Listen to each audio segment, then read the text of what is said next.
Hey everybody, it's Jason Blaha here, and once again it is time for my client Doug's vlog. We're just a couple weeks out from his last meet, or actually his first meet. He actually took best raw lifter there, but we got a 325 incline bench today. Now, keep in mind things like his deadlift are not as good. We have a lot of work to do on his deadlift, but he is a very, very strong bencher. He benched to double his body weight at this last meet. Keeping in mind he weighs about 180 to the high 170s. It's normally his walk around weight. All right, he didn't get footage of the floor pressing, but we did floor pressing, and then we did JM presses for his supplemental pressing on max effort day. These are both lifts that I like, that I prescribe quite frequently, depending upon the lifter. Now, Doug oftentimes likes to do his floor presses right before the JM presses in the same position. He's just like, look, do you mind if I do them on the floor? I'm like, no, I've done the same thing. He's like, that way it's just easier for me to set up. So for those curious why he's doing them on the floor, he did floor presses first, and it's just easier on the setup to just use the same bar and setup you already have and just change plates. Okay. We do upper and middle back work on this day also. So he did one arm dumbbell rows. And we're doing his other back work on lower day right now. And I vary that up with my lifters. Some of them only do their back work on upper days. Some of them do it on both. It really is context dependent upon what I'm doing with the lifter at any given time. So for people who ask which one is better, it really depends. You've got to look at the totality of your program. You have to look at the totality of what you're doing. All right, I have lateral raises prescribed for him, and he likes to do them on this whatever machine sometimes, just because he's like, well, I have it, might as well use it for these. And I'm fine with that, although I think dumbbells are great, dumbbells are fine, but it's basically just using a cable, and nothing wrong with cables. And I think what people forget with some of these smaller joint movements, single joint movements, with these smaller exercises, too many people get caught up in this idea of what's best. I'm like, it's a single joint exercise, okay? It doesn't really matter as much as you think it does. Just get a pump, okay? That's it. Just get a pump. People way overthink single joint movements. They're not even the best mass builders overall. They're there to fill in weak links in muscles that you probably have already trained. That's why we do them. Get a pump. Again, unless we're doing something like this band work to where we're getting tendon benefits. Don't overthink it. Go ahead, get a pump while targeting the muscle or the head of the muscle that you want on a single joint movement. Okay, it's done after your main work. Don't overthink it. All right, he did a mid-shin rack pull. He ended up getting 415. He's like, I'm going to stop there. Because again, keep in mind, we're coming off of a hamstring injury. He still did really well at his meet in spite of the hamstring injury. But we do want to be careful of certain things. We're building stuff back up, easing back into that, because he will be competing again this coming year. He wants to compete on a national level platform. We're going to get him there. Not going to be a problem. All right. After the max effort work, he does pull-ups. Then we do safety bar good mornings, like so many of my clients do. I don't know, people might be like, why aren't you doing these right now, coach? We're like, because I'm using the cambered bar right now, that's why. Although I'm a big fan of the safety bar for these. Big fan, phenomenal exercise, which I've done quite a bit of myself, but we certainly see a lot of it in my client blogs.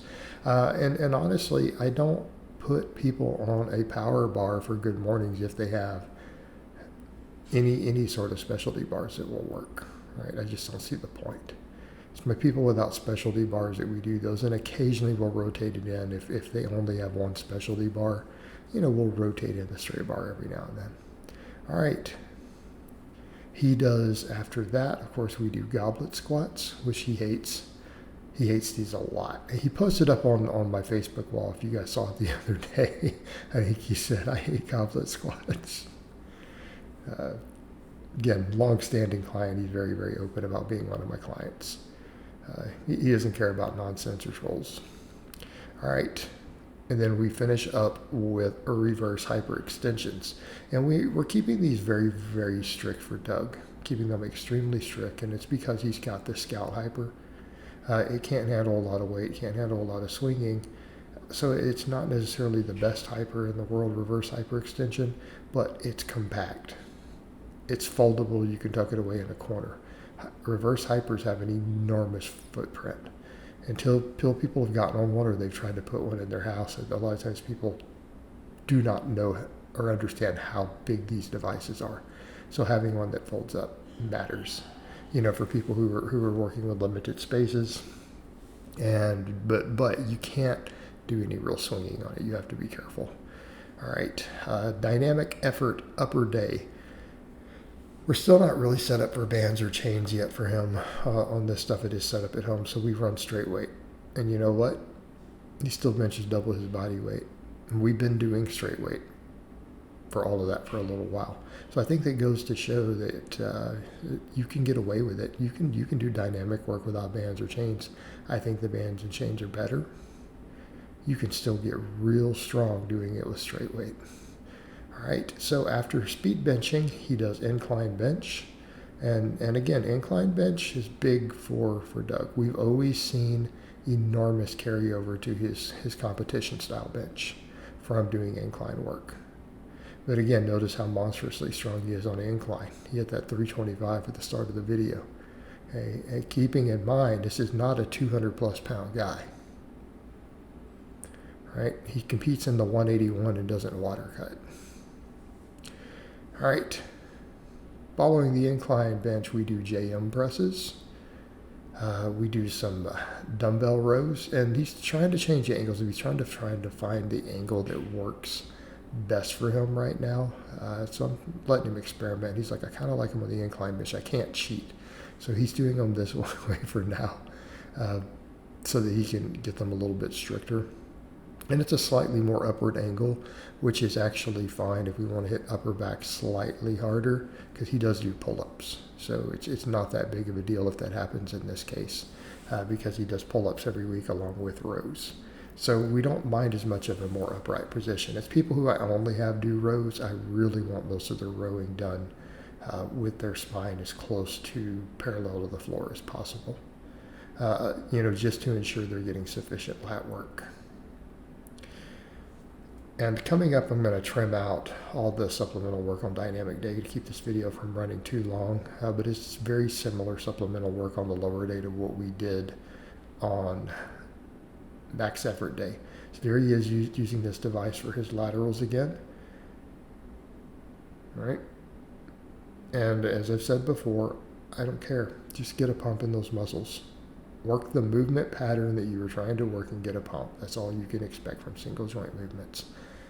I'm not saying I don't overthink them sometimes, because I do, but most of you don't need to. Again, people make a bigger deal out of them than they should. Way too often, looking at 1 million EMG studies, looking at single joint exercises. Just get a pump and create some fatigue. All right, and then we finish up with dynamic effort lower day. He does speed boxes with a wide stance with a power bar right now, because that's what he has. And we do speed pulls, conventional.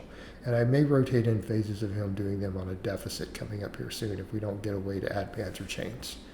All right, guys, but that's really all I have to say on that today. I hope it's been informative, and I'll talk to you guys next time.